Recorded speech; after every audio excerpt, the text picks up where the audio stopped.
एक गोष्ट आहे, कडू आहे पण खरी आहे. आयुष्यामध्ये काहीही चांगली गोष्ट असो या वाईट गोष्ट असो, आपल्या मनातली कोणालाही सांगायची नाही.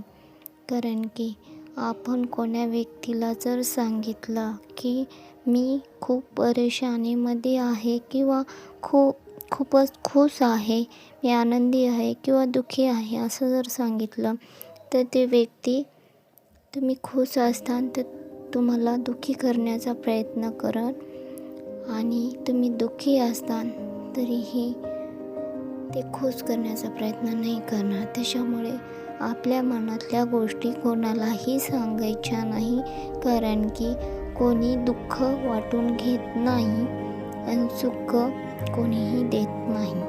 त्याच्यामुळे आपल्याला दुःख आपल्याला सहन करायचे असतात आणि आपलं सुख आपल्याला सहन करायचं असतं, हे की नाही.